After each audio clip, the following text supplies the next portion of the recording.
Welcome to the Brain and Body podcast with Allegra Foxley, where we discuss a holistic approach to healing and health.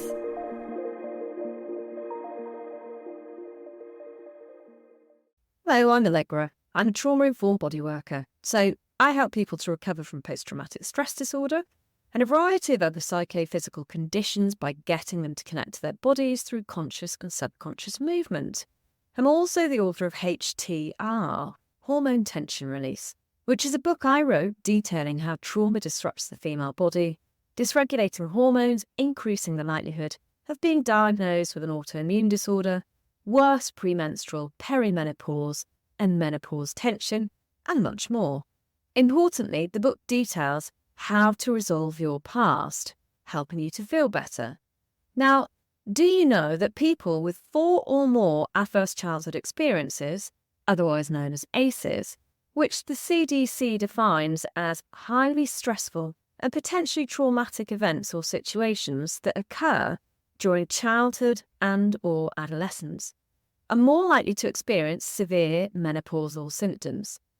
ACEs include neglect, abuse, emotional, physical, sexual, having a parent with an addiction or mental health issue, parental loss, being bullied, etc. Now, people with 2 or more ACEs after the onset of puberty are 2.3 times more likely to have their first experience of major depressive disorder, otherwise called MDD, during perimenopause. Women with 3 or more ACEs have double the odds of having to have a hysterectomy when they're older. Now, obviously, anyone struggling with perimenopause and menopause symptoms should consult a doctor who is a specialist in this area to see if they can go on HRT, which is the gold standard treatment, because it can prevent osteoporosis and a variety of other symptoms. But if you have a challenging history, are on HRT, or have decided you don't want to be on HRT, and have found that you're still experiencing adverse symptoms, then perhaps it's time to consider what else might be causing those symptoms. Perhaps it's time to resolve your history, to help your brain and body process the past so you can move forward. By doing so, you might be surprised about how the symptoms that you'd put down to being perimenopausal or menopausal resolve. Before we start today's episode, I just want to say that the words female, woman, and women refer to anyone born gender female regardless of current expression. Now, on today's episode, I am delighted to have Victoria Hardy, aka Ginge Unhinged on socials, known for her humour and relatable candid approach to topics such as menopause, mental health and women's bodies. She's the author of My Menopause, My Journal, My Rules, a speaker, wellness facilitator, a fierce advocate of empowerment in the mess of life. This episode has also been made possible by Pause Live, which is actually an event that both myself and Victoria are speakers at in London this September, on September the 14th. I'm really looking forward to it. They've got a brilliant lineup. And if you haven't already bought your tickets and want a discount to the event, ping me a message on Instagram.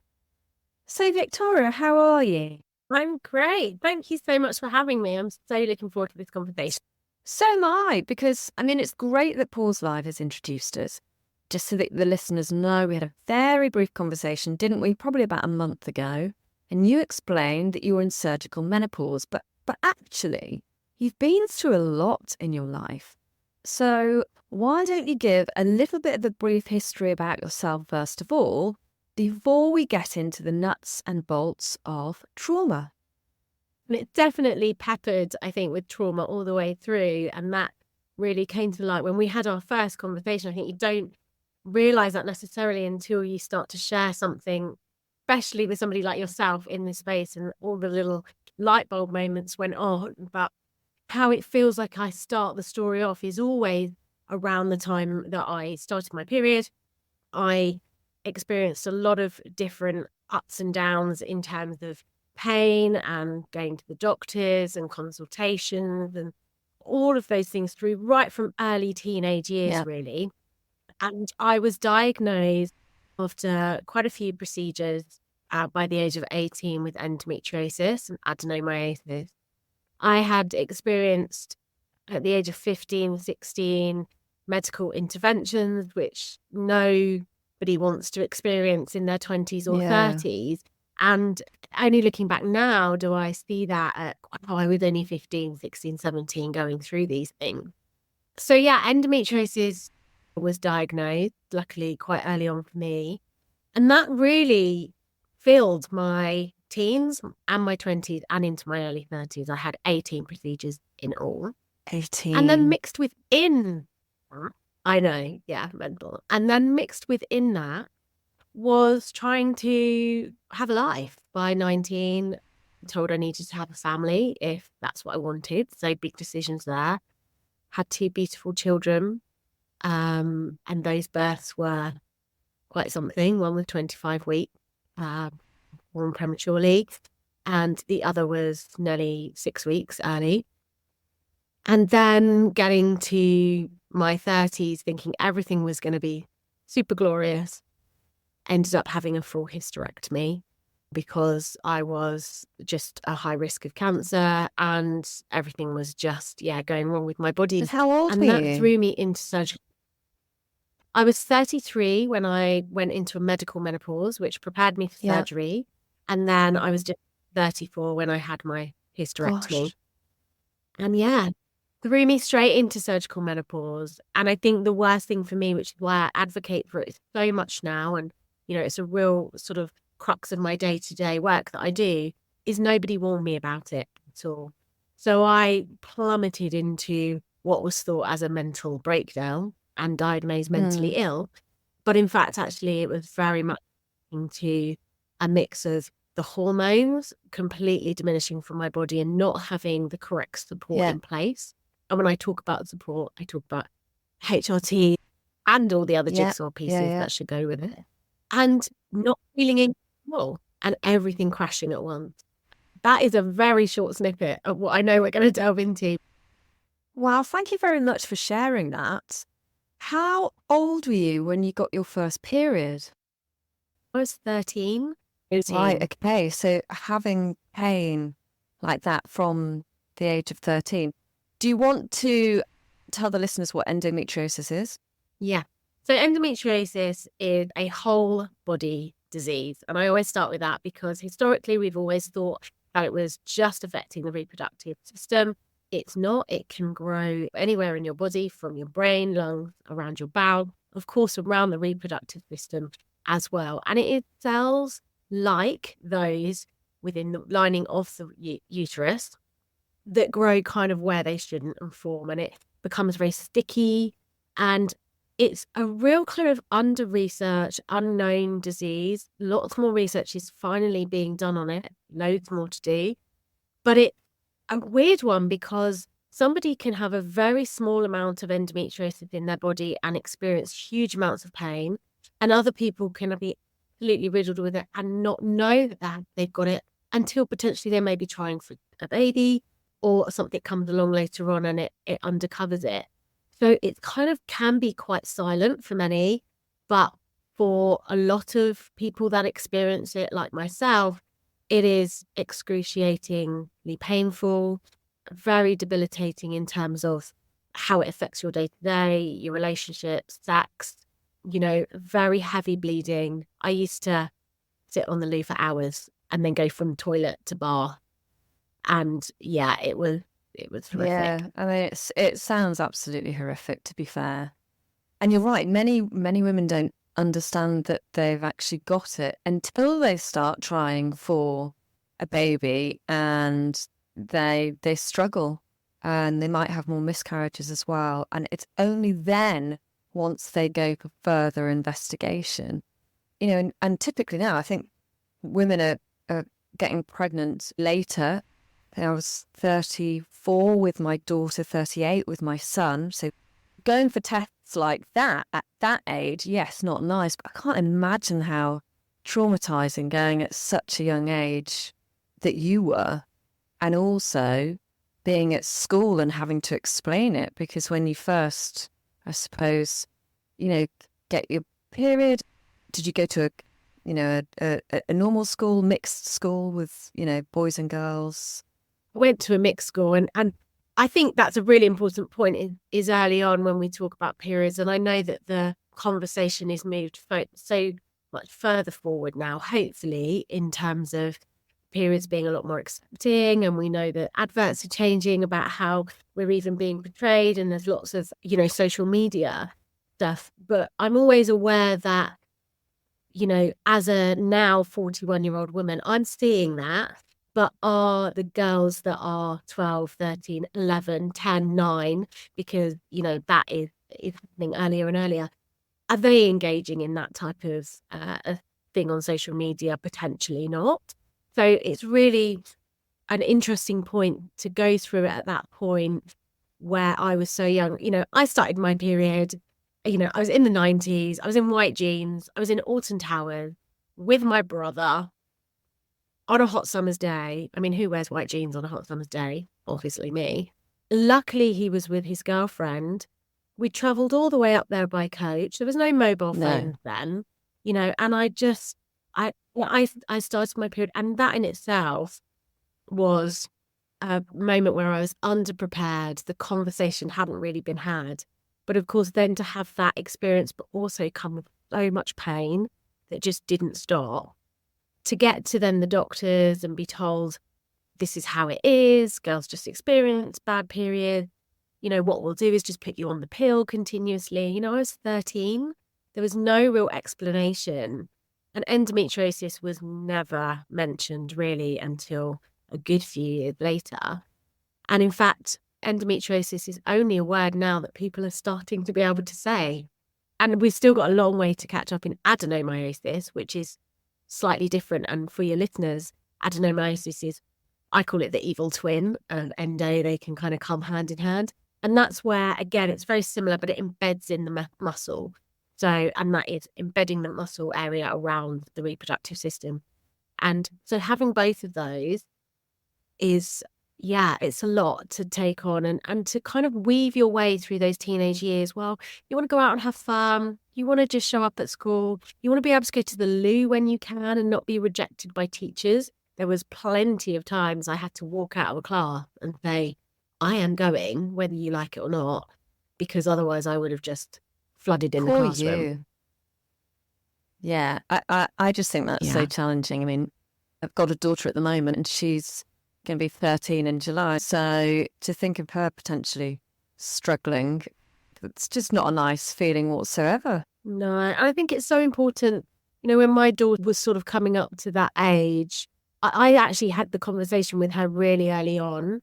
Although I did feel she would start her period maybe a bit later, there was always that preparation. And we talked about what might happen, what, her plan would be, A, B, C, of where she might be.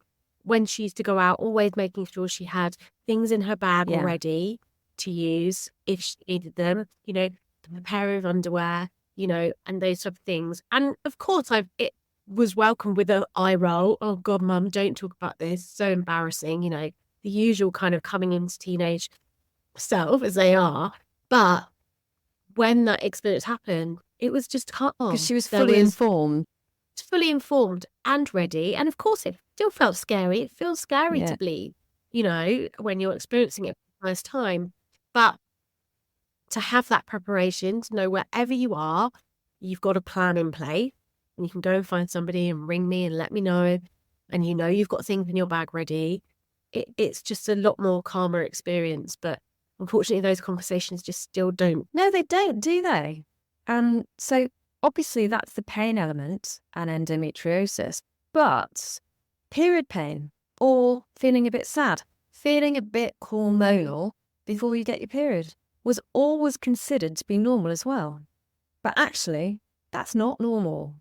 And I think that's why when I was trying to resolve my trauma, my mind was blown when I got my period and I was surprised because I haven't had that awful 10 to 14 days run up of horrific premenstrual tension, which left me wanting to kill myself.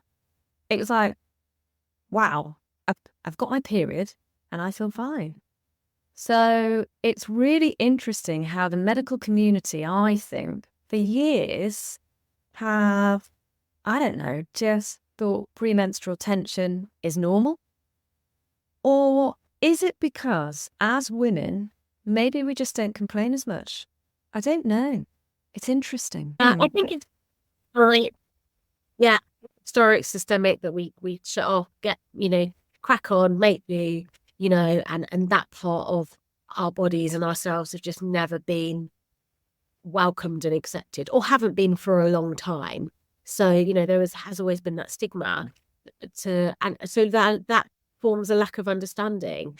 And, when you talk about being suicidal before your period, it is extremely more common than we know. We know with PMDD and premenstrual dysphoric disorder, again, these things are not spoken about. And I feel like so many of my experience that have led to feelings of trauma have been through lack of knowledge and lack of awareness, and that just being thrown and having to work it all out and not feeling like I have control. Well, it's interesting, isn't it? Dr. Stephen Porges is the founder of the polyvagal theory. So it's a trauma theory to do with the nervous system. And he says that uncertainty is a violation of the nervous system. Knowledge is power, isn't it? It's to know what you're doing, to know what's going to happen in the future. Even when you look at COVID, a lot of people lost their, during COVID because no one knew what was happening with these endless lockdowns and all sorts of different stuff like that. And, there's now pretty much a mental health crisis, I would say. I think it just stems because we feel out of control. And as humans, we like to feel somewhat in control, unless it's our, we'd like to have the unknown and the excitement that makes us a bit nervous, excited, but otherwise it puts us into the stress zone, doesn't it? So, but interestingly, talking about control, so trauma, I think, creates control as well. So people that have been traumatized, especially at a young age, adverse childhood experiences, they can often be incredible high flyers, and they are control freaks. It's bad to say freaks, but do you know what I mean? That they have to be in control, and they have huge issues with actually letting go and allowing someone else to be in control, because with that actually is very scary, isn't it? Where you have to be vulnerable, and there can be ramifications for that. So it's an interesting thing. With endometriosis, was there anything in the family? Was it? No. So my mum had a little bit of an issue falling pregnant with my brother, my eldest brother. I believe it took a couple of years. But she had lots of tests at the time, and endometriosis was never diagnosed at that point. I mean, my brother's in his 50s now, so that would have been a long time ago. But yeah, no, she never had any painful periods or anything like that. So I'm not sure from my mum's side whether it's genetic or not. With my daughter, we're experiencing some signs now, so there needs to be some investigations had there. But yeah, it was never diagnosed with my mum. But of course, you don't have to have the heavy periods and to have it. And unless she had a laparoscopy and somebody looked in there and said, "Oh yes, I can spot it and see it," then you just don't know, do you? Well, I read last year, didn't a study come out saying that actually endometriosis was related to a specific bacteria, which they'd found. I can't remember the name of the study. So they're doing more investigations now in that area. But, estrogen seems to antagonize it. Stress really antagonizes it. So stress and trauma, chronic stress, cortisol, etc. So yeah, let's talk more about the trauma that you have experienced, how it affected your body. So I guess if we think about the procedures in the first instance, to go through that many medical interventions, I think physically on your body is a lot, where you just can't, I was getting to the point where it's just the recovery was becoming harder and harder the older that I got. And I do look back and think, how the hell did I just bounce back, everyone, and then slip back into life, especially when the children were little, and slip back into, being mum, doing the career, doing all of the things that I was doing at the time. But there are a few standout moments for me. And it wasn't always actually having those procedures, because I think I became on a roll with it. It became my normal. So I would go, I knew the hospital, I knew the consultant. Once I was within the consultant's hand that I trusted, and he, very much looked after me, that was kind of just part of a routine, I guess, which sounds maybe quite numbing, but that's how I felt with it. It was like, right, we go again. Yeah. Let's do this. We're going to have the recovery. We're going to. And it was, again, open conversations when the children were little, appropriately, about what was happening, so that they didn't feel scared about what was happening. Because they also experienced, seeing me in public toilets, or obviously your kids don't leave you alone when you're in the loo and they're little, and they had to see that. So all of these Visceral conversations, trauma, periods, blood, not dying, it might look like it, but, I was doing my best to try and make it sort of less scary for them, I suppose, growing up. I think some standout points for me are things like when I first went to A&E. I was 15. I had a ruptured cyst, and I went to A&E. They pushed and pushed and pushed in asking whether I was pregnant or not, and I wasn't. They think this is an ectopic pregnancy. I'm not pregnant, and they made me do the test, and they, and it was. I felt that was my sort of one of the biggest times that I felt at that point that I didn't feel listened to. And I remember not feeling listened to before. I was with the doctors and they were just putting me, but you're trusting, you're young. I was 13, 14 at that point. They'd put a coin in me, they'd taken it out, and I was just like, yeah, do whatever. Like, that was horrific in itself. But that first point, I think maybe it was, my maturity had just moved a notch, and I just thought, just listen to me. There's something in my body. And that was the first time I ever had a smear test. And that smear test was the first of about 33. And that was really horrific. I remember just not feeling like a person in that moment, especially not a child, No real care, no real empathy, just bish, bash, bosh, let's get, and that it felt incredibly invasive, bearing in mind that was after a coil had been put in. And they, of course, found this ruptured cyst. They found some abnormal cells in my cervix at that point, which was very young. And by 16, I was then having my first procedure for the cervical cancer cells removal. Again, thinking about how that was dealt with, not sat down, not spoken to. It was just like, these need to come out because, at your age, if we don't do it now, you're probably not going to be here by your 20, by the time you're 20. Okay, yeah, of course, do it. Do it. No therapy was offered. Just trusting. No. And then to go in, and I remember going into that room. I was on my own.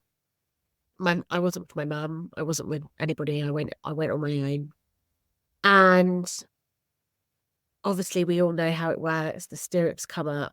The stirrups give me the GBs now. Like, right, but I had my son 14 years ago was the first time that I said, do not dare put me. I don't care what is happening in this birth. Do not put me in stirrups. And then about 8 junior doctors walked in, and it was like, oh, we've got some junior doctors today. Is that all right? No, it's not. You're 16. I'm not going to go, no, actually, it's not. I was just like, yeah, of course, okay. That for me is an absolute disgrace. And I also think the medical profession, and I know not all doctors are like this, I know there's some very good doctors out there, but they need to understand what consent is. A person can be saying yes, but their body can be saying no. And they need to understand the difference, which clearly in your situation, in your scenario, you shouldn't have even been asked in the first place. They should have known, hey, look, there's a very vulnerable young girl who is not an adult. It is not appropriate to bring all of these people in to see you. And it was really tough. And it was a horrible procedure to have. It's not nice. And then I had to have it again at 17. So that for me was probably my first standout experience in terms of like a traumatic feeling in the medical space. And I can feel my body tensing as I talk about it, because I think now as well, reflecting back as a mum, my daughter's just turned 18. And even now at 18, if she, I'm like, be there, making sure she's not on her own. I'd also be making sure that she's fully understanding of what's happening. There'd be absolutely no one in that room unless they needed to be. And, to make sure that she was absolutely comfortable as possible that you can be. And, to be told, well, we'll do this, don't worry. There's no follow-up. And then, of course, it didn't quite work. So I had to be back in again. And that subsequently led on to my body not doing what it should do. And that actually was the result of why I couldn't carry babies, which they found out much, much later on. Gosh, thank you very much for sharing that. It sounds absolutely horrific, to be fair. It must have been so tough for you. And you were saying that you can feel your body tensing up when you're talking about it, which is a sign that a stress response has been activated in your body. So the brain only has to perceive a danger, whether it's real or imagined, to activate the stress response. So what's happened, essentially, is that just by even thinking back to that point in time, the amygdala in your brain, which is sometimes referred to as our inner guard dog or our inner alarm system, has perceived danger. Even though you're not currently in a dangerous situation, it basically thinks there's a tiger in the room that it needs to protect you from, even though the reality is there is no tiger. As a result, it's instantaneously sent a signal to the hypothalamus in the brain, which is the master controller of the endocrine system, our hormone system, and the autonomic nervous system, which controls subconscious bodily processes, actioning it to do everything in its power to get you out of trouble, to get you away from the tiger, activating the fight or flight response, increasing the hormones adrenaline and cortisol, altering glucose levels in the blood, which gives our muscles energy, constricting blood flow, contracting muscles. This contraction leads to tension. So tension really is controlled by the brain. Now, if the brain thinks we need to run away from a tiger, it's going to switch off daily processes that aren't necessary for our immediate survival because they require too much energy. So instead, it's going to prioritize processes that can get us to safety. So this means that fertility gets switched off because it's not safe for you to carry a baby for 9 months if there's a tiger in the room. Your gut also gets switched off. So it's very common for people who are stressed to have bad IBS, irritable bowel syndrome symptoms, resulting in either severe constipation or diarrhea. If your gut gets switched off, then you could be taking all the fancy vitamins in the world, which might be costing you an absolute fortune on a monthly basis, but they're not going to be absorbed because your gut isn't working. And the list goes on. Once out of the danger, your nervous system should go back to normal operations, creating homeostasis, bringing you back to balance, essentially. But when we experience traumatic events, sometimes the nervous system can become stuck and dysregulated. And when this happens, it can create weird symptoms, illnesses, and disease. If your nervous system didn't return back to normal all those years ago, that could have quite possibly exacerbated your endometriosis and certainly your adenomyosis. And it's something interesting that you say that because, one of the misconceptions with endo is that it's sometimes misdiagnosed as IBS. But of course, if you got endometriosis, your body's in this stress state, it's going to affect the gut. It's going to affect all of those symptoms. It certainly did for me. And to a degree, still does now. And so that's why it's so important to look at all of these different angles in terms of not just surgeries going in and out and all of these other things that we can focus on. That, of course, back then, I didn't know. And we're starting to look at now. But yeah, and I think just the constant going physically under and then cracking on to recover, there was definitely, when I look back, that just constant stress response. Yeah.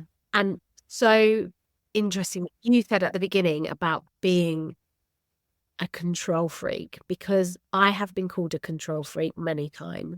Now, I'm probably the most disorganized person. My brain is extremely messy, and I have literally surrounded by 10 different pieces of paper with different notes on all the things that I've got to do. But I've spent a lot of my life feeling out of control. So I think then in those pockets of moments where I can do something that, whether it was with my children or arranging a party, and I'm laughing because I'm thinking back to my kids' parties that we always did, and I was incredibly bossy, incredibly, it has to be like this, and the same with projects, or, even to how I wrote my recent book, like I needed to do it my way and have that control. So I'm making that link while we're talking. Actually, although I felt so out of control, there was definitely areas where I'm like trying to claw it back. And I think that's really common. I think, the word trauma has obviously lots of negative connotations and stuff like that. But actually, people who've been traumatized from a young age, this is not to negate the trauma or anything like that, but they can be incredibly successful, incredibly comedic. They tend to have quite hilarious, dark sense of humor, and they're go-getters. So a lot of my clients, they've lived. They might have been in a circus, or they've just gone and done something. And it's interesting because I think people think that you have to have been to war to get PTSD, but actually, many people in the army suffer with complex post-traumatic stress disorder, and actually CPTSD stems typically from adverse childhood experiences. But the irony is, a lot of the people that go to the army, they're going at the age of 16 because that's them rebelling because they've been chronically stressed as children. And then they go into one of the most regimented places that they can go into. Sure, some of you might end up with full-blown PTSD, but actually it's the CPTSD that is going to cause you a lot of symptoms. And what you find is in their 40s, that's when their symptoms come up. Yeah.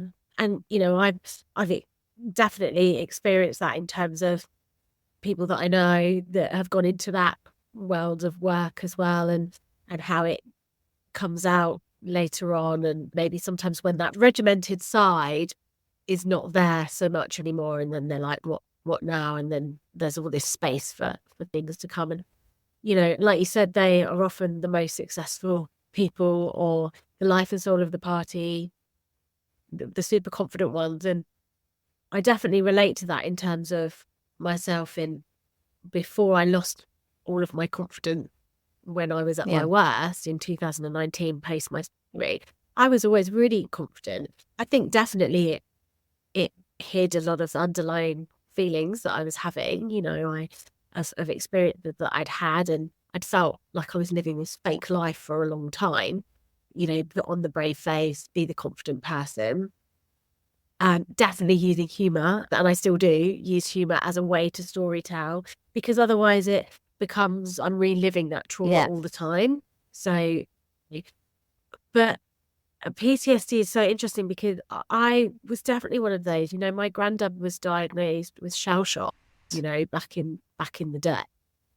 PTSD kind of wasn't the words we used, was it? It was shell shock, and he was put into a mental hospital in Portsmouth.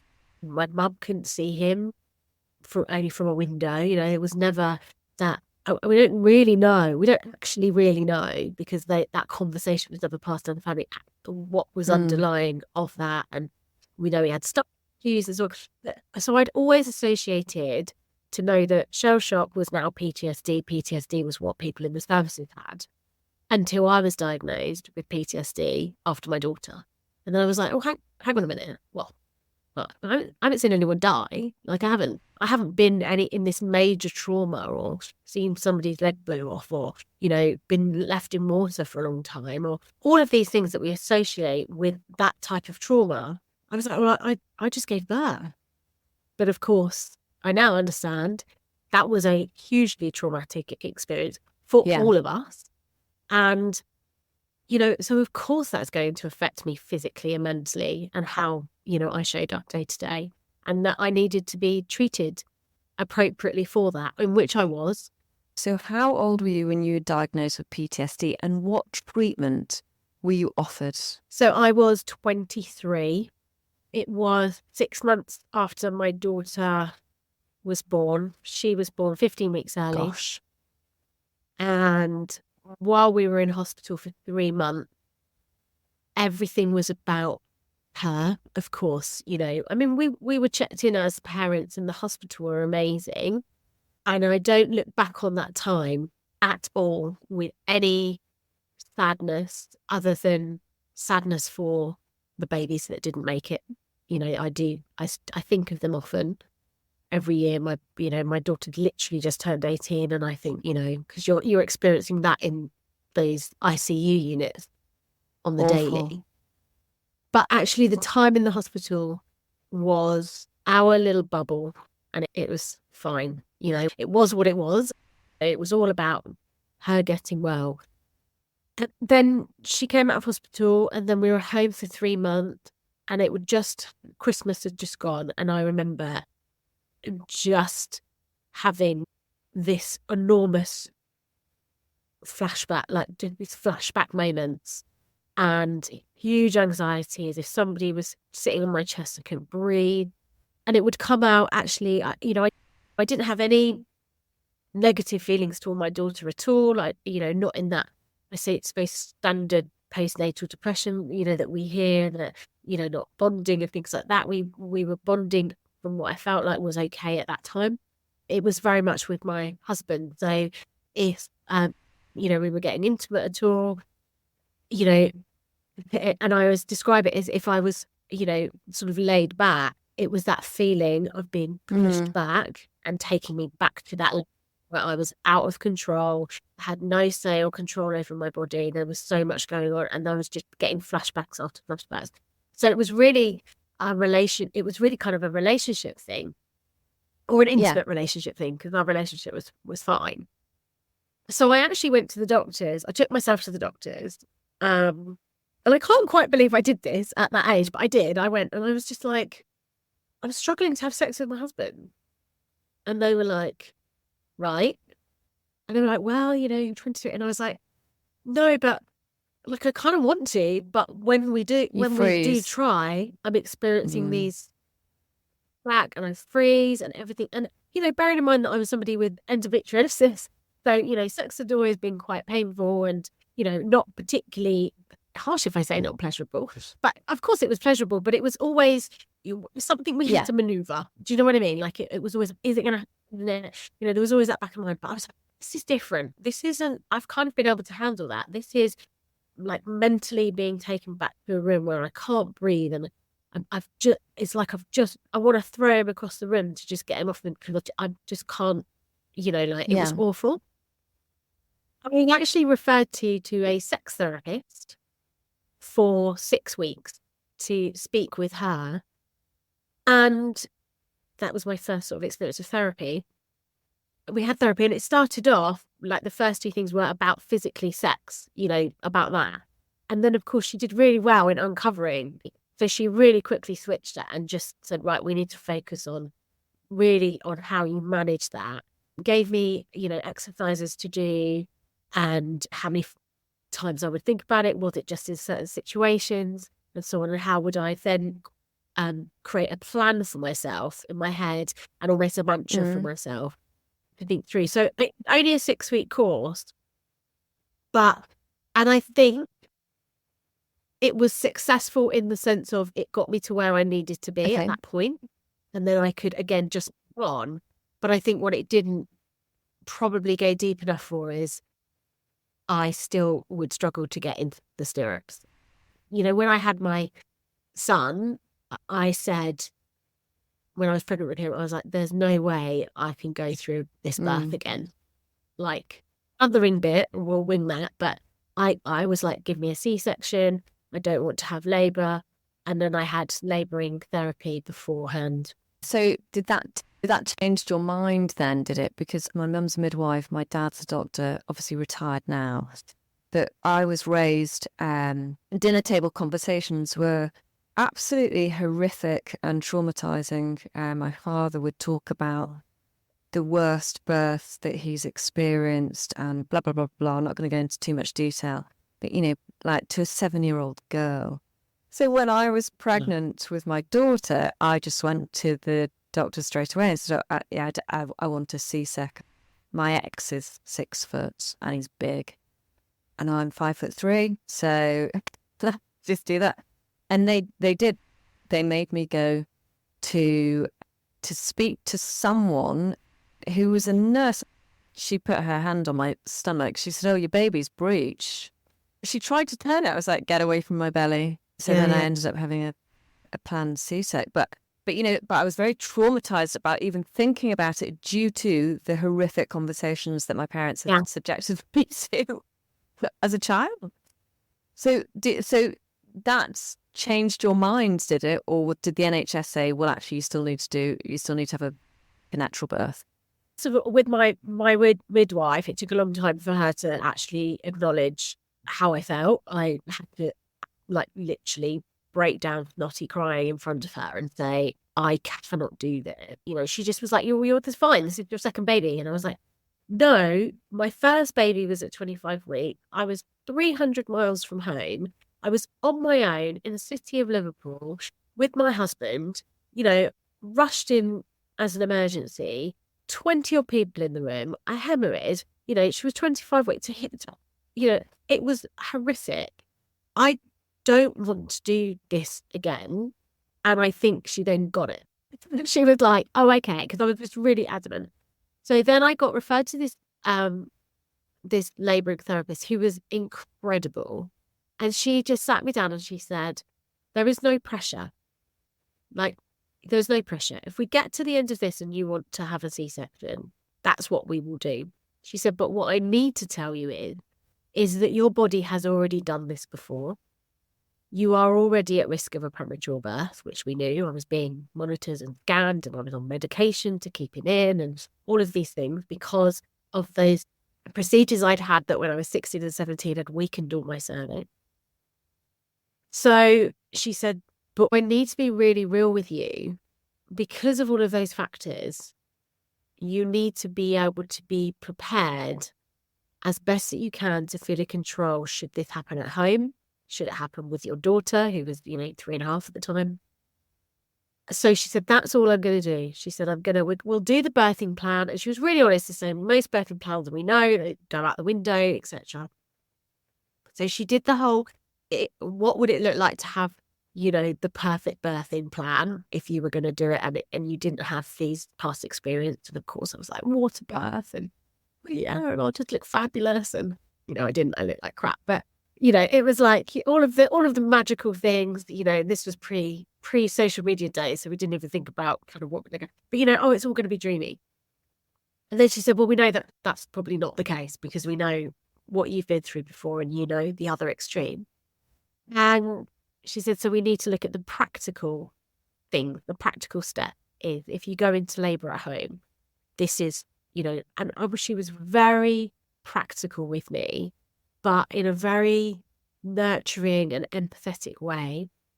And I felt by the end of that I was somewhat prepared for, okay, if it happens at home, this is what I'm going to do, et cetera, et cetera. I actually finished my therapy the week before my waters break. And I just obviously went to hospital straight away. And again, it was the usual. They tried to send me home. Oh, well, you're too early. And I was like, no. My body is going to do this. This has all happened before. I'm not leaving this hospital. We're staying in. And that's what we did. And they ended up inducing me with him. And there was never a thought in my mind at that point of, okay, this has happened. Now take me to a C-section. And actually, they didn't even offer it. They just said, right, we're going to see what happens and we're going to induce and we'll go from there. And then it got to the birth and it was very fast, under an hour, but I was in charge of that room as much as I could possibly be. And it felt like a fantastic experience in terms of my body just doing what it needed to do. You know, I remember being told, you've got to lay on your back, legs up. And I was No. like, no, I am not doing it. Like, you know, I didn't care that she said, you've got the wires on and we need to track the baby. And I said, like, it sounds awful, but I was like, I don't care. I need to be on all fours. I know what I'm doing. It was like this animalistic thing came over me. And I just had, you know, apart from the fact that I tore, which was not particularly nice, but I think that was because it was so quick. But, you know, and I remember saying after, like, oh, well, I could do that again. And it was just such the chalk and cheese of birth.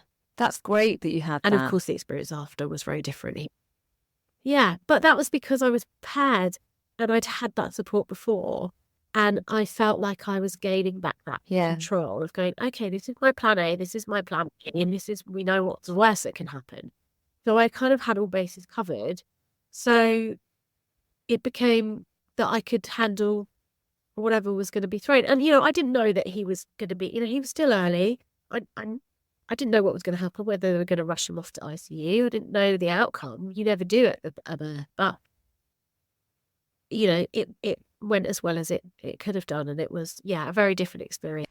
It's interesting talking about, obviously, I mean, you've mentioned the stirrups a couple of times, but, you know, the stirrups and being on your back. I mean, obviously, you listened to the podcast I did with Richmond Heath, didn't you? Birth trauma. You know, well, his wife had a similar experience for the first birth, but the second birth, they were like, no. I think his wife, maybe she did it either on all fours or she did it kind of like sitting down, but she allowed her body to shake. So it was the kind of natural neurogenic tremors that I got after having my cesarean, albeit I had an epidural, so my legs weren't tremoring, but the rest of my body was. Yeah, both of mine, I remember after listening to that, I was like, yeah, I remember my body doing that.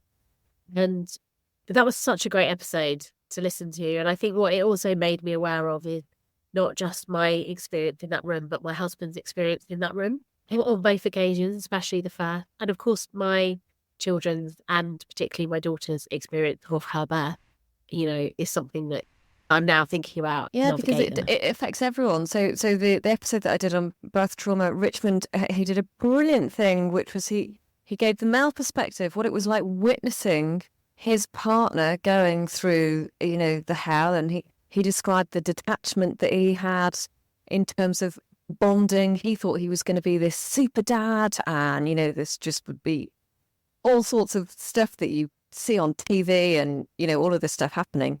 And actually, the trauma for him made him feel really just frozen, detached, and it showed up in illness later. And he also was a forceps baby himself, and he puts his adult anxiety actually down to being born by forceps, because it's a traumatic process and babies shake. So what we've not spoken about, obviously, is I teach neurogenic tremoring, tension and trauma releasing exercises and stuff like that. And the body has an intrinsic, natural, shaking therapeutic system. It's an inbuilt healing system that all mammals have. And the ability to shake enables our body to take us out of a stress response. I gave the example to you of, if you've seen a David Attenborough documentary and there's some gazelles grazing in the Serengeti or whatever. They're playful, curious, la, la, la. Then a lion jumps out and legs it after the gazelles. So the gazelles run fast, and that running is their nervous system, fight or flight. Okay, so they're flight. So they've got lots of adrenaline, cortisol, everything being pumped around their body to make sure that they can get away from that lion.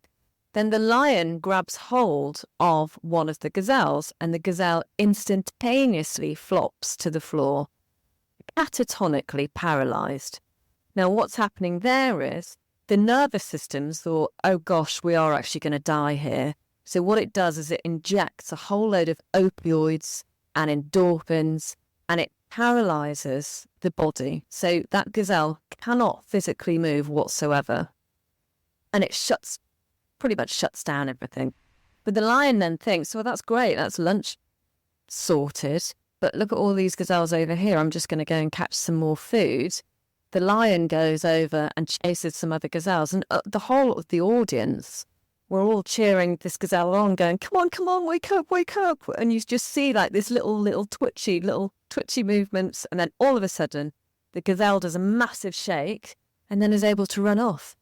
So the shaking system that we were born with basically takes us out of that catatonic paralysis back to normal. And I think I said to you when we initially spoke that, many people who were watching the Twin Towers when they collapsed, utterly horrific. Now, many people that were actually at the scene, interestingly enough, didn't get post-traumatic stress disorder. In New York, all transport, all the networks were switched off at the time. So, you couldn't get taxi, you couldn't get the train. It was a, catastrophic situation. But people that have been in the towers and on the ground, they found themselves back in their apartments and they had no idea how they got back to their apartments. And that's because their amygdala, their limbic brain, their midbrain switched off their prefrontal cortex and just control. And their brainstem took control. So basically, they ran, some people walked, but they got home and some of them can remember just being at home and shaking. The ones that went on to get PTSD were the ones that went home and they were in like an unsafe relationship. So if they were being domestically abused or whatever, if it wasn't safe for them to get rid of that burst of energy, to do that shaking, then many of them went on to get it. And interestingly enough, many of the people that were actually at home watching the television, seeing the towers collapse, they're the ones that were diagnosed with PTSD. It's that visceral trauma, And I just think it's interesting. Yeah. So it's interesting that your body shook after both births. Yeah. And I just thought I was cold. Like generally I just thought, like when your body does that, and it's like that when you're waking up from an anaesthetic. Yes, I think you I've did. noticed to you, they say, oh, you feel cold or shake, but now that makes sense that every time I would do that, I would be shaking to then go, okay, my body's just gone through this experience. But I just was not aware of it until we spoke. And, I'm very conscious of it now. If there's a loud bang and my little dog is shaking, I'm like, oh, but I'm letting him do it. It's his way. Yeah. Allow it to happen. Well, it's interesting. What did you think of? So for everyone that's listening, I gave you a TRE session, didn't I? Tension and Trauma Releasing Exercises by David Baselli session the other day.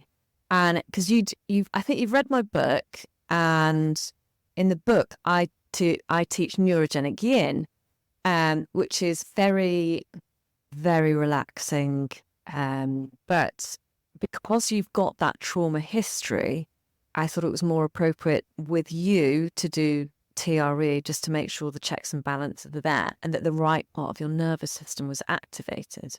But how did you find it? I was really excited to try it because I think I did a lot of trying different things when I kind of finally woke up, as I say, to surgical menopause and realised all of those dots were connecting in my mental, physical and kind of, I guess, spiritual well-being, I like to say. And I'd done all of these different things that I'd tried, and some, very gone medical, and some, as we know, nutritional and movement-wise, and and I had explored things, sound healing, Reiki, but this was something that I'd never experienced. I think I've kind of maybe seen it and seen videos of people shaking. So I was first of all really excited but apprehensive because I actually didn't think. I thought, right, okay, this is going to be lots of breath work, and I 100% believe in the power of breath work, but I don't find it particularly. It's not something that I enjoy. It's not like going and having a sound bath. I find it quite hard work to do that. So that was my first feeling going in. And then, of course, you started these, what I would describe to you in layman's terms, because this is how I talk, right? semi like yoga poses that we started doing. And I was going, oh, okay, like, oh, we're moving a little bit, like we're going to get into some sort of positions now and stretching. So I was like, this isn't really what I kind of expected. And realized how tight my body was. And then also how it was already starting to shake in ways, particularly in certain poses. And that was something that I would maybe, if I go and do yoga and I get into a position that I'm just feeling like really inflexible and my body is reacting because I'm inflexible. But you were saying, oh, I can see that you're shaking. I was like, wow, this is happening in day-to-day life and I don't even know it. So I loved learning about that and that sort of process. And then when we got to kind of the main event where, you know, where I sort of laid out and you do the thing with the legs where you lift your legs up, I found it a really interesting position to be in for me. That position with my legs out like quite vulnerable, laying down, I thought was a very vulnerable position for me to be in this setting when we're dealing about this, because I was like, okay, what are we going to unlock? So I was a little bit like, are we going to open a can of worms here and it's just all we're just going to, you know, be a bit of a mess. But it didn't feel like that at all. I really enjoyed it. It felt like a very unconscious relief. It was very relaxing of mine. You were guiding it really, really well. And I felt like I could have continued to do, you know, more. It was a very bizarre sensation to have no control over your body, that it was just doing it. But I was so comfortable with that. I was very in tune and thinking, you know, these parts of me are moving, and I felt a lot around my pelvis area and my legs, around my back, and my sort of glutes area, down into my coccyx. You know, that was kind of, I suppose, the main focus bit on my hand. Yeah, it was a really lovely experience. That's how I would describe it. It was a really lovely experience of kind of just being able to allow my body to do something very natural. It felt incredibly natural to do it, I think is what I'm trying to say. In a very roundabout way. I think that's a lovely description, isn't it? And I think it is natural, but also what I love about it is that, you know, when you've been traumatized, when your body hasn't worked, you know, you've been through so many investigations, you've had surgeries, the whole shebang. You know, there's an element for many people. Some, you know, they might resent their bodies and be, you know, frustrated, like, oh, you know, why am I still suffering with symptoms or whatever? But, you know, when you get people on the floor, you know, shaking, and it's just natural shakes, they can feel a bit like you're walking on a train carriage. That's what it feels like to me, or sometimes like I'm sitting on a tumble dryer or something like that. But, you know, nothing severe. But for me, it made me fall back in love with my body. And I was like, wow, God, you're really cool. This body is cool. Do you know what I mean? Yeah. And I felt like that. The train carriage is a great analogy. I can definitely see why that, you know, resonates with people. For me, I think I described it like I was on a water balloon, like a load of water balloon. Yeah. You know, like it was like my body, like I'm doing this, you can see my hand, but you know, I was like laying on water balloons and they were vibrating and shaking, you know, rapidly. And then the second time that we did it, it was like a churning sensation, like sort of rocks, almost like small rocks had been put into a rock churner. That's how I would describe it. It was going around and churning, you know. It was, but it was a really cool feeling. And it was nice to allow and reconnect to my body in that way, because I think especially having my hysterectomy at that time, was the one point, despite all of the other operations, other than not, you know, struggling to fall pregnant and experiencing miscarriage, where you feel naturally like, I'm failing, this isn't going to happen, and my daughter, you know, having my daughter and having to be on medication to keep my baby in, you know, feeling like my body failed me at that point, and hadn't felt like my body was failing, and apart from those areas. But the hysterectomy was like, this is it now. like, and I was quite numb about it going. I was like, get it all out. You know, it's kind of giving me nothing but pain.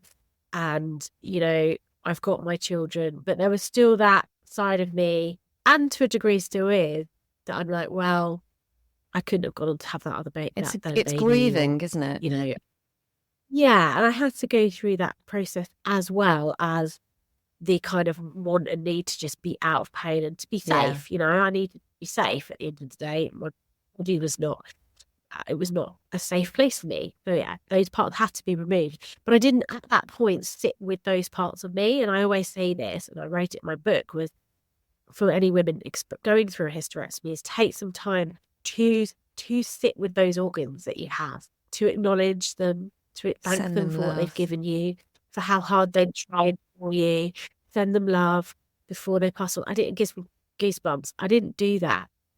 I was like, get it all out, let's go, boom, boom, boom. And of course, then I was like, but after that goes, we've still got all of that energy there. It's still very much present in, you know, in our womb space. So it was a nice time to feel that energy in that space again.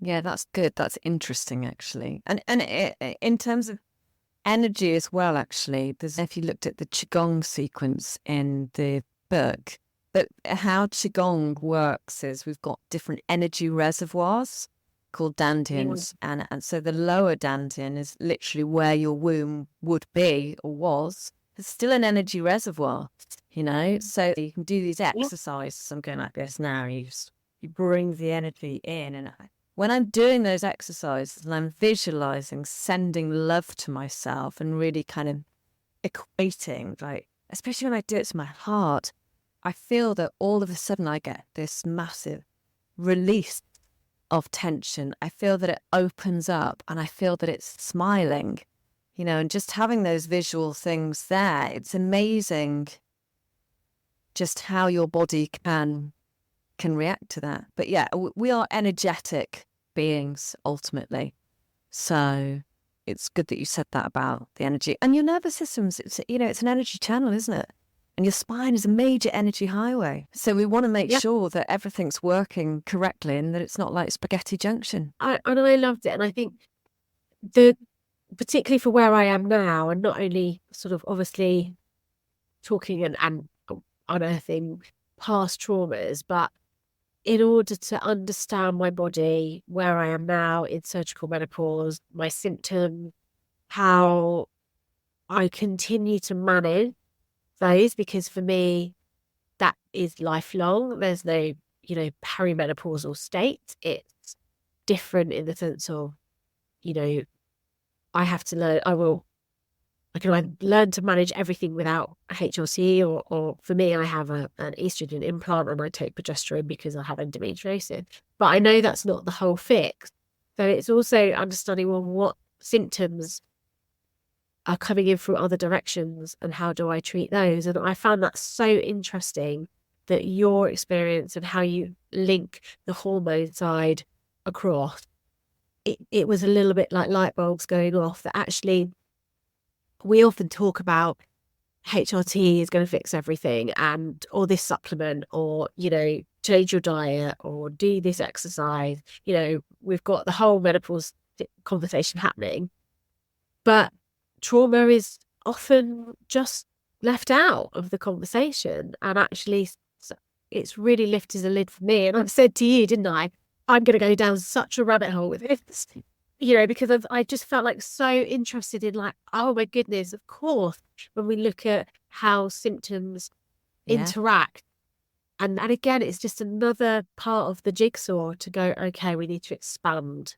We need to be curious and expand even more on how we're having this conversation around perimenopause, the symptoms, you know, surgical menopause, and premature ovarian insufficiency, I would say as well, particularly because those type of menopause, medical, post-cancer or during cancer treatment, again, comes with this whole host of other traumas that are not being counselled or not being, you know, take somebody with a cancer diagnosis, for example, you know, there is some cancer therapy, but it's about the count. It's about the count. I think it's 1 in 4 people who've got cancer will get PTSD. I think it's very, very high.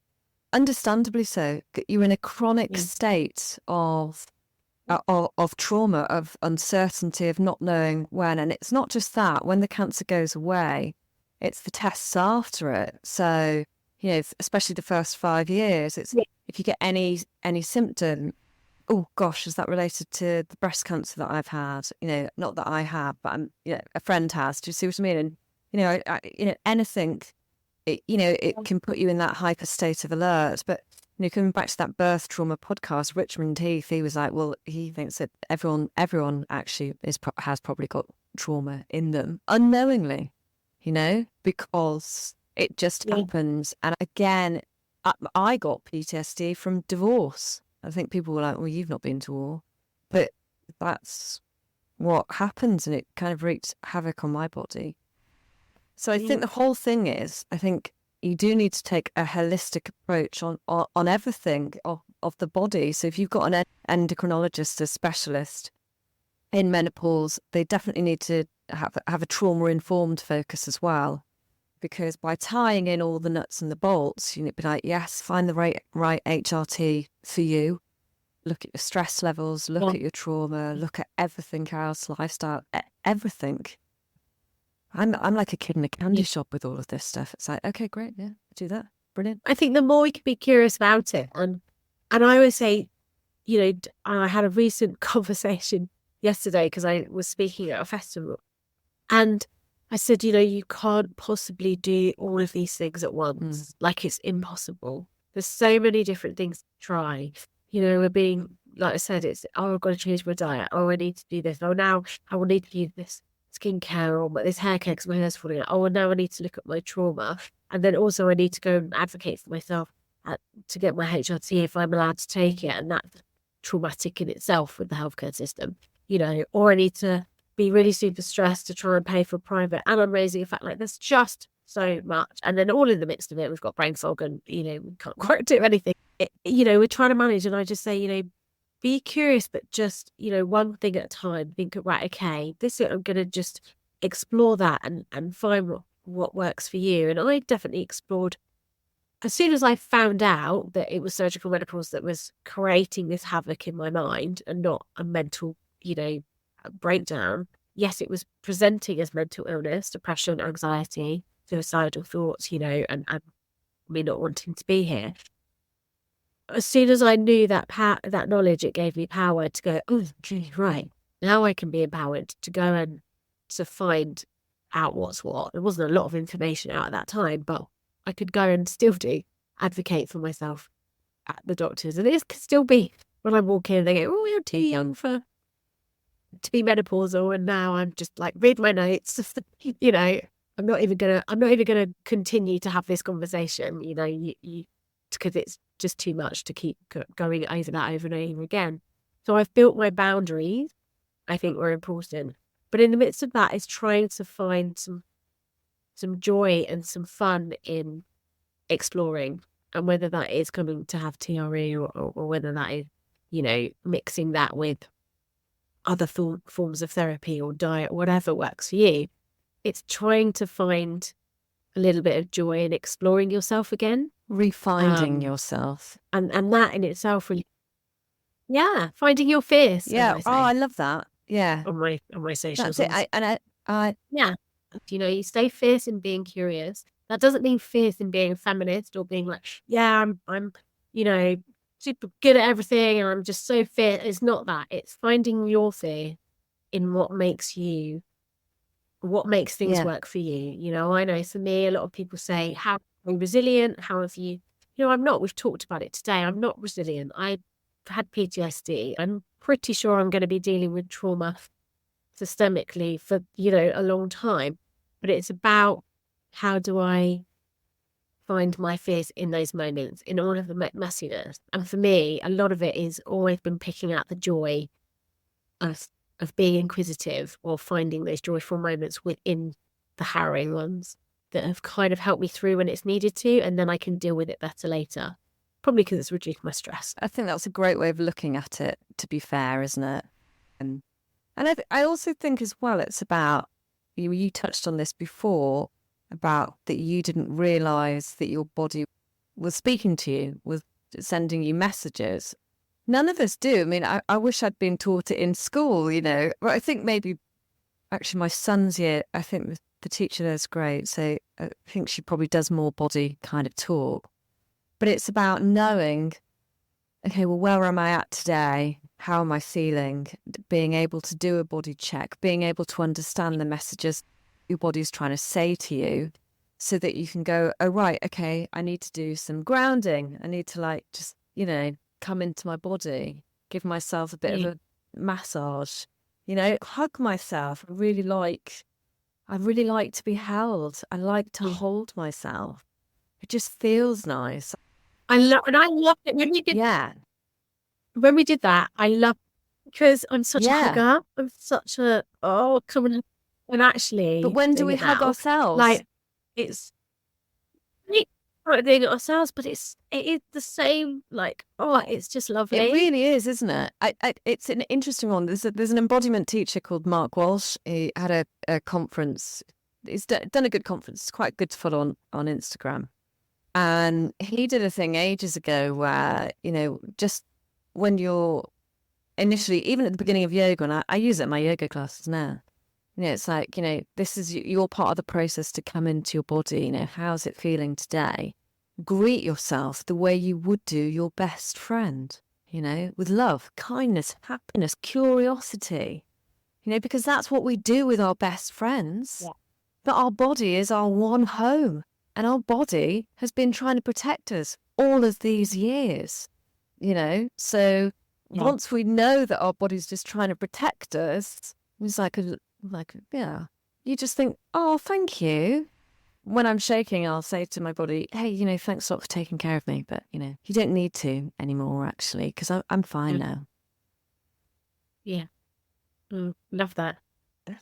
So you've mentioned surgical menopause a few times now, but for the listeners, can you elaborate as to what it actually is? So surgical menopause is a menopause that follows surgery, and surgery particularly regarding the ovaries. So a lot of people say, well, I'm in surgical menopause, I had a hysterectomy, I've had my uterus removed. But if they've still got their ovaries, then they will not be in surgical menopause. When your ovaries have been fully removed, your body is pushed into that menopausal state, and you will remain in that menopausal state for pretty much ever.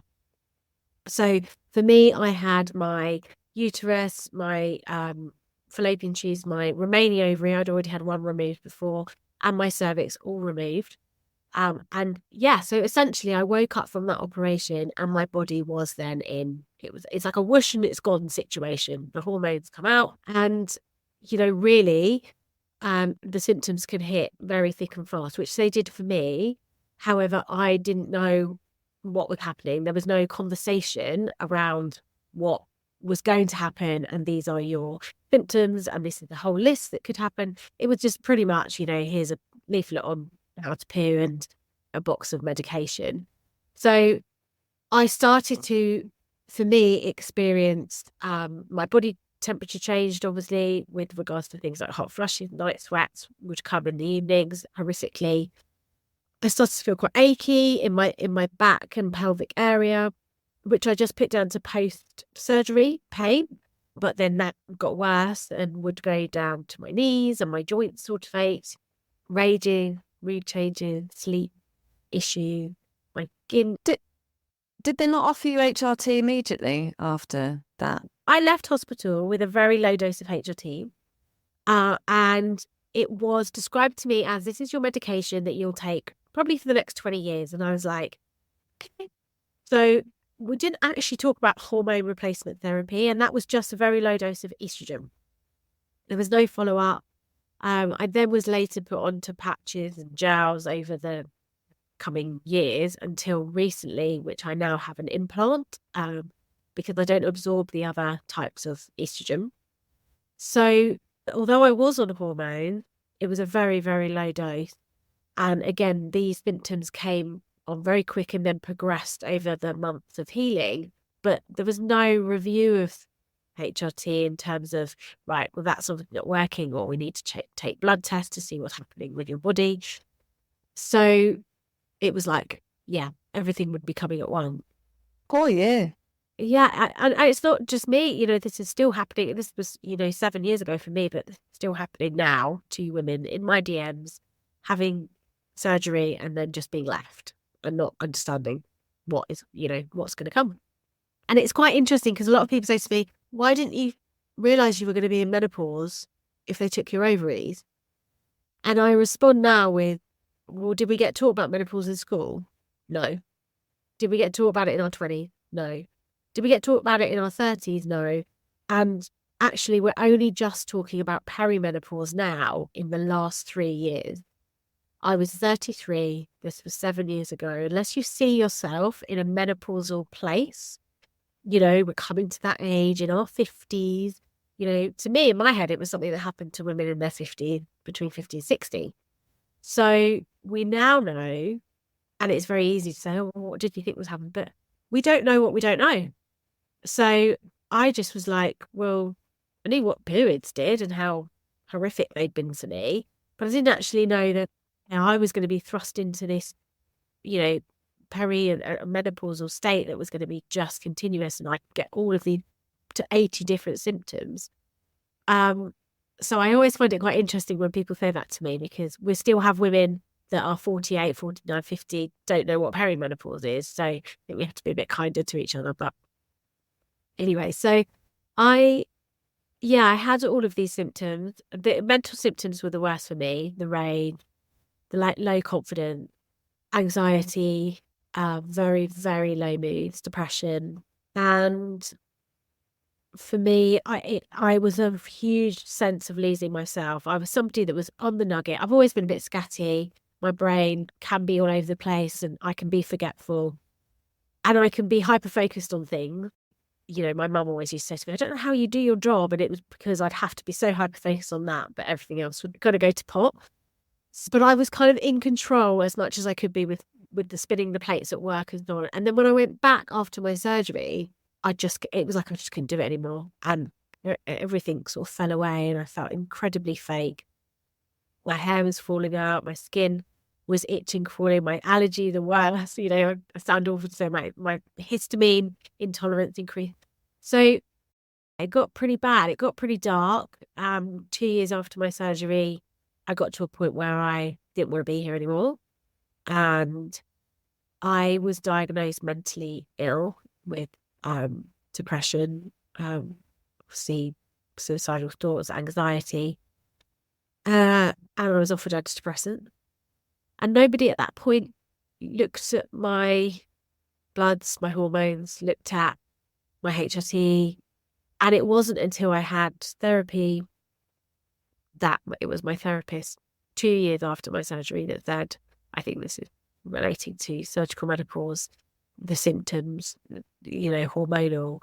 Obviously, there's a lot of other stuff going on that we've talked about that was, of course, factoring, but I think you're particularly imbalanced in where you need to be. And that's kind of just affecting everything in your body and your mind, and your ability to cope.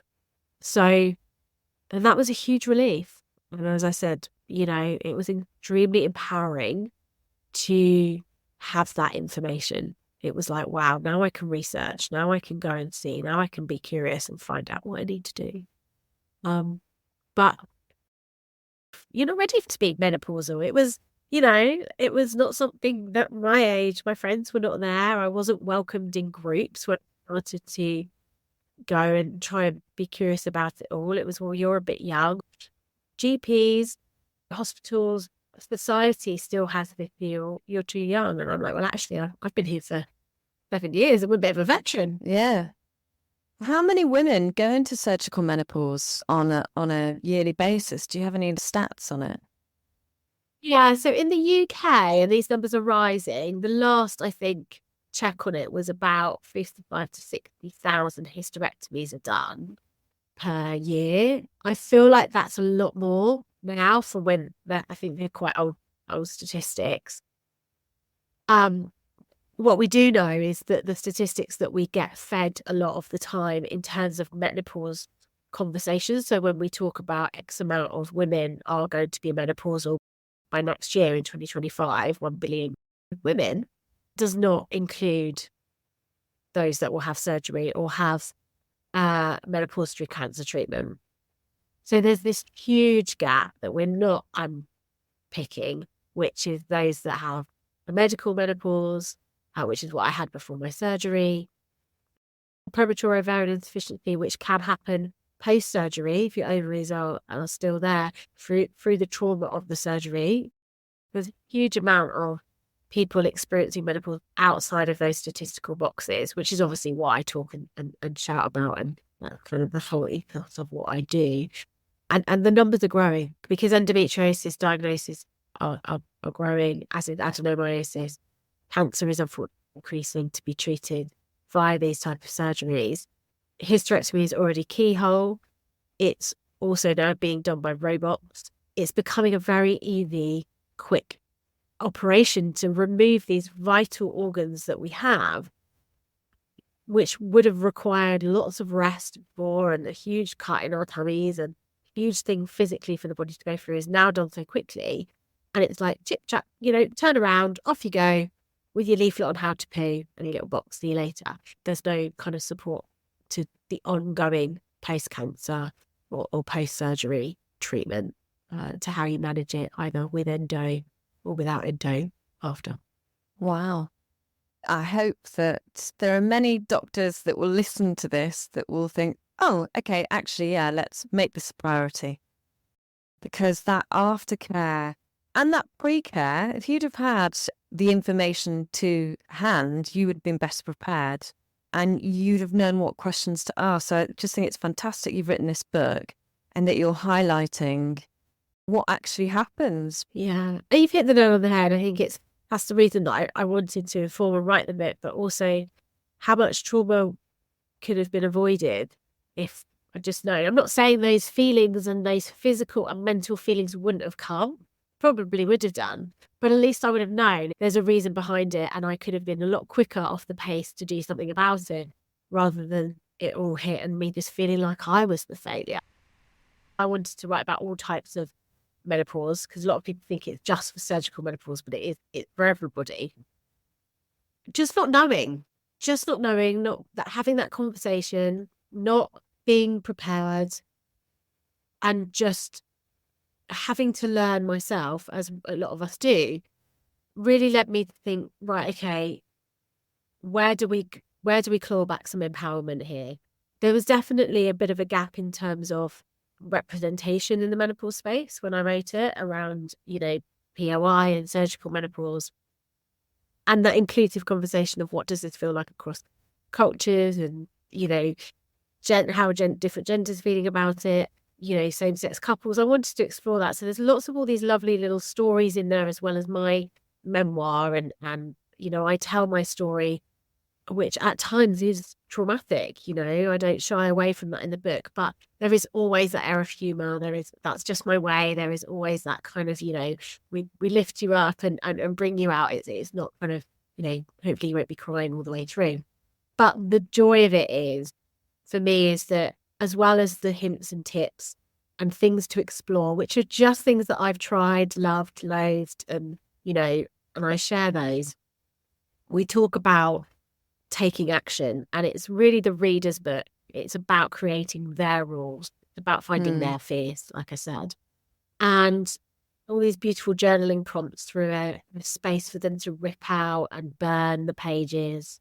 There is reflections right through from if you are having surgery, if you're going into perimenopause, maybe trying some new HRT, looking at different practices like TRE, for example, or breath work or Reiki, to how we feel about our vulvas and self-pleasure. And there's, all of these different sections to kind of work through, but for the reader to make that their own and to have their space to take action.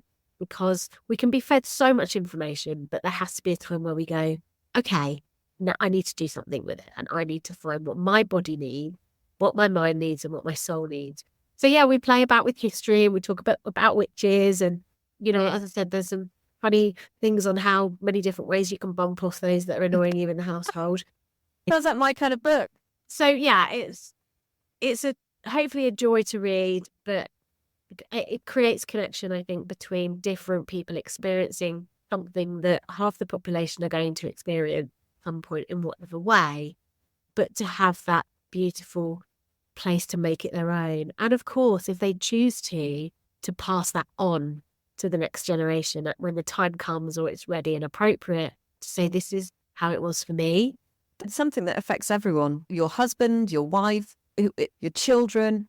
Often children are, embarking on puberty just as the parents hitting that hormonal stage as well. So it's everyone. It's 100% of people will be affected in some way or other. Yeah. And there's all space in there there's conversations about how we talk to our kids about it, how we talk in the workplace.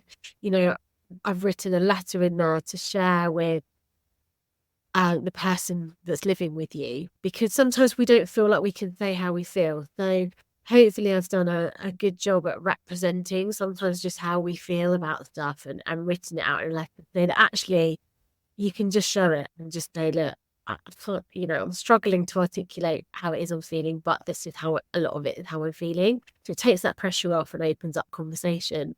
The conversation marked out with me and my daughter in it, because she was about 15 at the time when I had the conversation with her. It's very real and very honest about actually how she was on the day. I didn't fluff it up and make her look like she was the super interested teenager on menopause. My kids know more about menopause than a lot of people, but on that day she was on her best self, and I got the pure teenage moment. And I'm sharing that. That's because actually that's how real it is. That sometimes they're just like, I don't care about it. Like, my friends don't care. We don't need to know. So we unpick that a little bit more. And yeah, it was fun to write, and hopefully it's super fun to read. And as I said, to make the readers their own. Now that you've written one book, do you have any plans to write another? And if so, what on? So I have started writing again. It's very early days at the moment. It isn't on menopause specifically. I think I naturally lean into books that are kind of thought-provoking or, helpful in some way. It's not a novel or anything like that. But I'm very interested in the conversations that we don't want to have. And I'm starting to navigate that in what it will look like, whether that's a conversation in a queue that suddenly sparks up that you walk away from and you're like, how did I just have a conversation with a complete stranger and I feel like, I've had therapy? Or, why do we find it so difficult to talk to our kids about self-pleasure? Or why do we, all of these different things and these little topics. So that's kind of what I'm exploring. No promises just yet, because it's very early days. But yeah, there's definitely some ideas. Oh, sounds interesting. Sounds interesting. Have you got any other things that you would like to say before the end of this podcast? I think for anybody listening, we've covered such a lot, haven't we? And I know that there's always more that we didn't get to talk about. But I think the theme of this felt for me from a health trauma point of view, and whatever you're experiencing at whatever age, it's having that information early on. And sometimes just right now where we are, that we need to go and ask for it ourselves too, and be brave enough to do that. And that is part of our armor, to use that word, because I don't like that word always, but it's part of our being ready, so that trauma is inevitable. It's going to come. I think we can't walk through life without it, but it's just being able to be prepared a bit to say, well, okay, I can handle this a bit more because I know what's going to happen. And yeah, I'm just, as difficult as those times have been, and definitely reflecting back on it today, I can't change any of it. It is what it is. So I do have to allow my body to do what it needs to do, and sit in that and learn to navigate it. It makes you who you are. So, and trauma can really set you onto a completely different path that you would never have embarked on, but that you absolutely love. And it can open a door to marvelous things. And once you've worked on your trauma, you get a thing which we all call in the industry post-traumatic growth. Now, PTSD, it's dark, it's rubbish when you're going through it. But the growth that you get, you just wouldn't get that growth if you hadn't have, There's lots of times that I've looked back and I've just thought, why me? But also, why not me? It's that kind of like things people say, don't they? It's being done to me or for me, and I've definitely tried I can to take the learns, and it has made me, maybe I'm naturally creative and an oversharer, but to channel that and to go, okay, I need to make good of this. And my making good of this is to help other people. I think a lot of people do that, don't they? They're going through something and then they want to help people because they feel like, they've got through it. And it's that sharing of that to keep the ripples going. My book wouldn't have been written if I hadn't had experienced everything. And that is really just the menopause side of my story, in that book. That's not everything we talked about today. There probably is other books out there to write in other stories and bring those to life. But my Instagram wouldn't have happened, meeting the community and doing, interesting things and having experiences like this wouldn't have happened, and been able to really step into who I am and what lights me up, really, if I hadn't have made that connection to myself because of having to let go and create the capacity from the previous trauma. Like 100%. I would have just ticked along. Yeah. So, and that's exciting. It is exciting, isn't it? It's really living to feel and experience all the things. It is. Yeah, you're absolutely right. We've had really great conversation today. Lots of different topics. I think we could talk about so many different things as well, like potentially get you back on in future for another podcast. But I can't wait to meet you in September. Thank you very much. Now, I have a huge favour to ask. If you've liked what you've heard, if you feel like you've learnt a lot, I'd really appreciate it if you would like, follow and subscribe to this podcast, and also share it with anyone who you know or you feel might benefit from listening to it. Until the next time, goodbye. You've been listening to the Brain and Body podcast with Allegra Foxley.